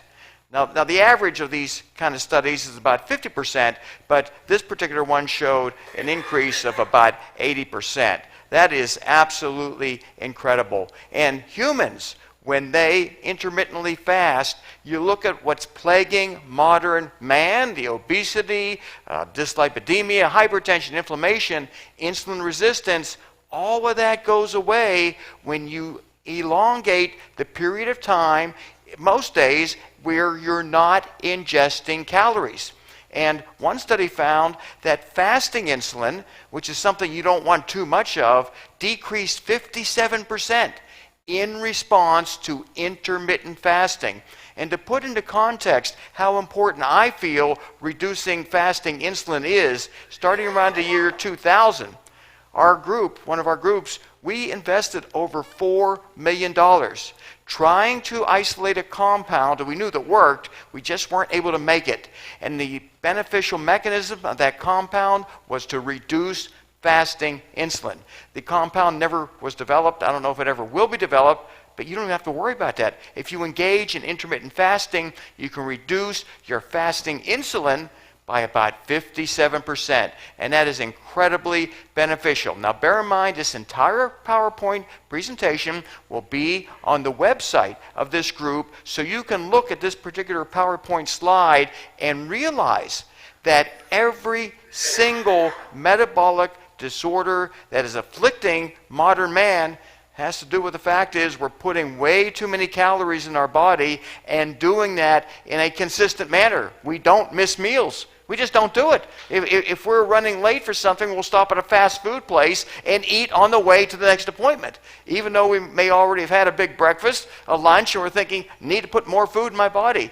Well, you don't need to do it, and it is killing you. So when you look at this on your own, by the way, you'll see just how toxic all of this is. So what we did is we took the New England Journal of Medicine, we found a direct link to this article on the benefits of intermittent fasting. It's about 10 pages long. I encourage every single one of you to go home and just log on to the website and read this article. It might take you 40 minutes, but it's going to open your eyes to the volume of scientific data substantiating the health and longevity benefits of intermittent fasting, calorie reduction, healthy eating patterns. It's going to substantiate that in a way you may very well change how you perform your dietary patterns. And this is the article, by the way. It's a review article. Basically, these scientists, they looked at all the published literature, and they put it all together in a way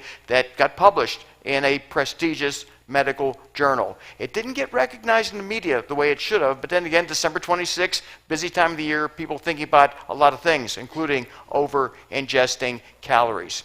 Now, I've put this slide up a couple times in the past, and it talks about an incredible breakthrough in technology starting in 1980 compared to 2014, a 50% decrease in deaths from heart disease.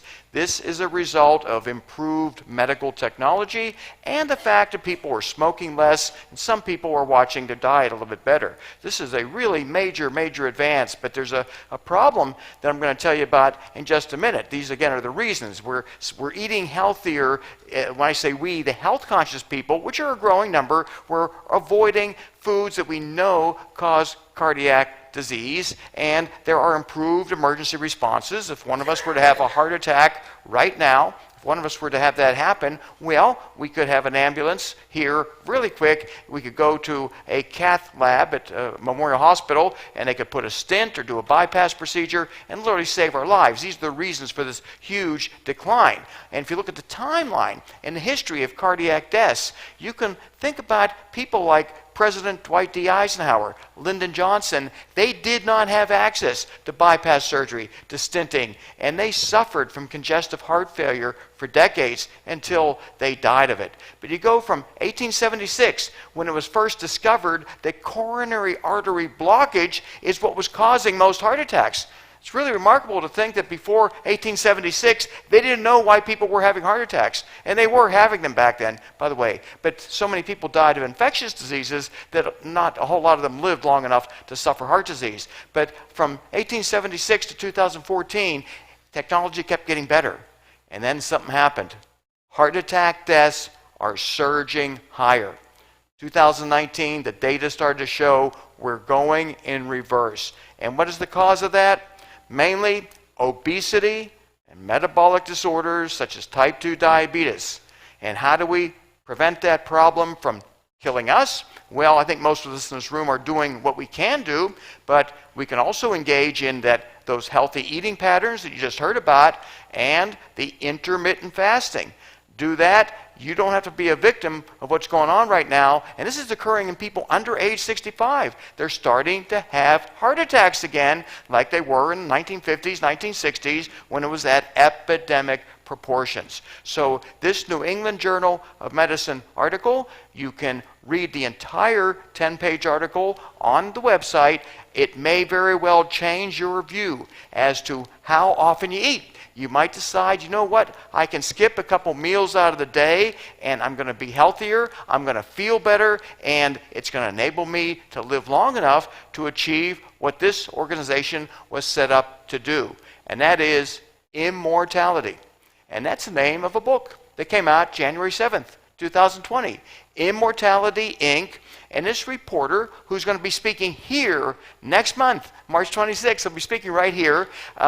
This book contained interviews of the people in Silicon Valley who are spending lots and lots of money to figure a way for them to live for an indefinite period of time. And if they succeed, it means we're all eventually going to get to live for an indefinite period of time. We're talking about finding a way to cure the aging process and its affiliated associated disorders. This is huge. This book is getting a lot of publicity, and a lot of people who never even considered the concept of reading about how long people can potentially live, they're now realizing some of the more intelligent, forward-thinking human beings who have ever existed are spending lots and lots of money on technologies to enable them to find a cure for biological aging, all of its diseases, and the death process itself. So that author will be on this podium on March 26th, and I hope most of you will be able to attend, because I can't wait to hear the inside stories that he's going to relate about some of the most famous multi-billionaires in the world, what they're doing to accomplish what this organization was set up to do. So Chip Walter will be here next month, and he'll be talking about what people are doing who have the kind of resources to engage scientists in meaningful research projects, what they're doing. But if we're going to make it into that era where people will have abundant life, essentially eternal life on Earth, got to take care of ourselves today. Because these breakthroughs, well, they're not going to happen next year or 2 or 3 years from now. Probably going to take 5 or 10 years. Need to take care of ourselves today. And that's where the intermittent fasting and the ultra-healthy dietary patterns that you just heard expound.